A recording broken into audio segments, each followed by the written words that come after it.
I remember the sound first, the sharp thud, then the silence, then my son's scream, high-pitched and terrified, shattering through the brittle winter air.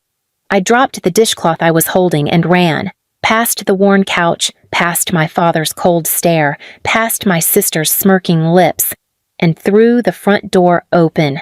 And there he was, my boy, 8 years old, his tiny body curled against the porch railing, one mitten gone, face bruised and red, shivering so hard I could hear his teeth clacking. His glasses were cracked, one lens completely gone, and blood on his lip, on the corner of his jacket, a streak across his cheek like someone had dragged a nail there. Please subscribe to our channel and tell us in comments from where are you watching this video. He was trying to hide it. He always tried to hide it, because he knew that showing pain in this house didn't get you help. It got you punished for being dramatic. I reached for him, arms shaking, voice breaking. What happened? Who? Before he could answer, I heard it. That voice I'd been running from since I was a child. My father. Don't fuss, he barked from behind me. Boys need to toughen up. He was mouthing off to your sister. Called her mean. My mouth went dry. And she punched him? Pfft, Dad snorted, picking at something between his teeth. He deserved to learn some manners. We don't raise disrespectful little rats around here. I stared at him, horrified. But worse than the words was the grin. He was proud of what happened. And my sister? She was still lounging on the recliner inside, sipping from a can of soda like it was just another Tuesday. Don't look at me like that, she muttered, catching my stare. He talks back, he gets smacked. It's simple. Maybe if you weren't raising such a brat, I wouldn't have to discipline him myself. My hands clenched. He's not your child. You don't touch him. Dad laughed. Well, someone has to raise him. Sure as hell ain't you doing it right. That's when my son finally stood up, legs wobbling, and pressed his face into my coat. He didn't speak. He didn't cry. Just pressed his body to mine like he was trying to disappear inside it. I wanted to scream, to fight, but I was so tired. Because this wasn't the first time. It wasn't even the 10th. My son and I had been staying here for 3 months. After my ex-husband emptied our bank account and skipped town with a woman half his age, I had nowhere else to go. And my parents, the same people who called me a failure for becoming a single mom, were the only family I had left. They made me beg, made me sleep on the pullout with my son, made me clean their house, cook their meals, listen to my sister mock me every night while she showed off her new designer bags bought with the money they loaned her. But this was the line. I carried my son to the bathroom, cleaned him up while his eyes stayed hollow. Every time I touched a bruise, he flinched. I couldn't stop crying, but he didn't shed a single tear. I'm sorry, I whispered, wiping his face. Mommy's so sorry. Is it my fault? He asked quietly. I swear to God, something inside me shattered. No, never, not one thing. He nodded like he didn't believe me. Because why would he? I put him to bed, wrapped in every blanket I could find. Then I walked back into the living room. They were watching TV. Don't go soft, Dad muttered without looking at me. You spoil him, he'll grow up weak, like you. I stared at the back of his head.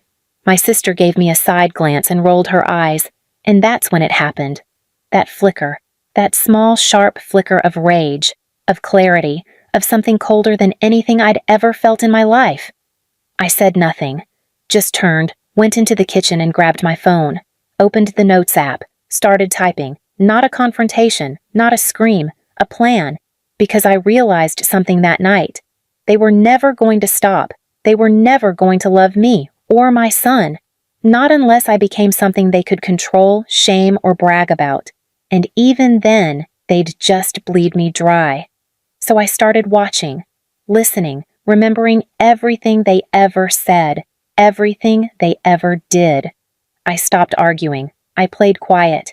I thanked them when they insulted me. I acted like I was grateful, like I was learning, like I was finally understanding my place.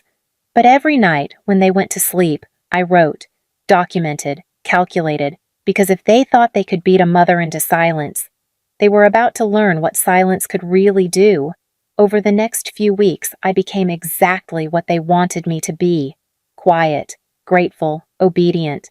I cooked their favorite meals before they even asked. I complimented my sister's hideous fashion choices. I nodded and smiled when Dad called me a parasite with mascara. I made it easy for them to ignore me while watching every move they made. I learned how my sister siphoned money from our parents without them even noticing. Petty cash, credit cards, bank transfers. I overheard her on the phone with her business partner, a man she was secretly dating while stringing along another one for free rent. I found Mom's notebook, the one she didn't think anyone could decode. It listed every loan she'd taken from relatives under my name. Relatives, she told, "Oh, my daughter's struggling, poor thing. If you help her out, I'll make sure she pays you back." I had no idea I owed people over 600,000 rupees, because she'd pocketed it. But I didn't say a word, not yet, because something else was happening. My son had stopped speaking. Not entirely, but enough that it scared me. He stopped telling me about his drawings or his dreams or the tiny adventures he used to whisper to me in bed. He barely looked up anymore. When my father entered the room, he flinched automatically. When my sister laughed, he went rigid. I knew what that meant. He was fading.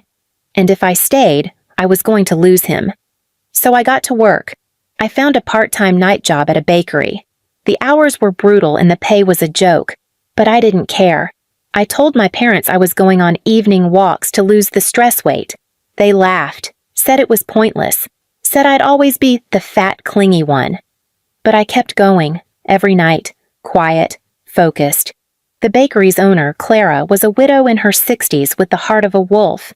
She saw through me immediately. "Tell me the truth," she said one night while I was cleaning the counter. "Who are you running from?" And for once, I told someone everything. About the wedding money, about the punch, about the porch, about my son shivering in the dark while my dad grinned from the couch. Clara didn't say much. She just nodded slowly. "Keep going," she said, "but don't disappear in your plan. Your boy needs to see you before they're gone." I didn't understand what she meant, not yet, but I would. 3 days later, my sister stormed in from the front porch and threw her purse at me. "You told Dad I borrowed his card?" I blinked. "No." "You did, you lying little—" Dad barked from the kitchen. "I said don't yell in my house." "Oh, your house? I pay more bills than she does," she screamed, pointing at me. "She's the leech, not me." It spiraled, fast.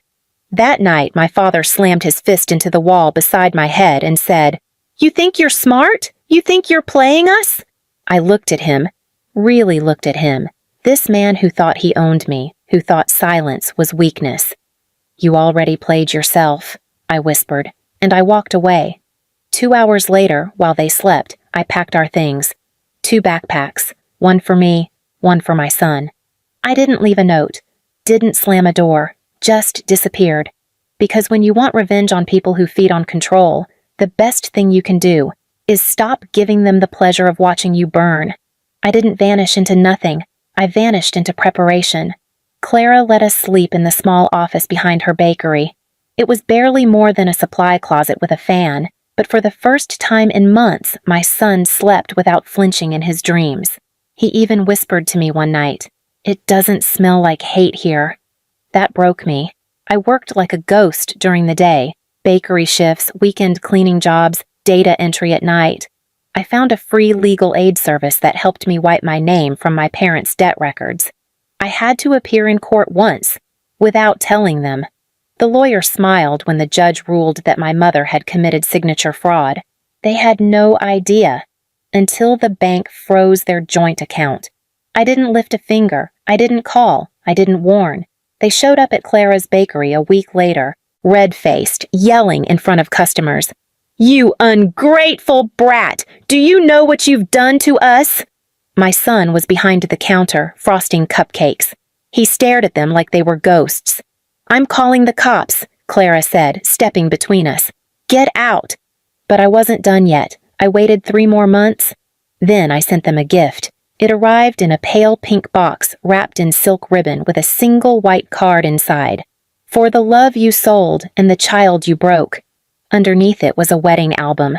No, not my sister's, mine. A staged one. Photos I had paid for.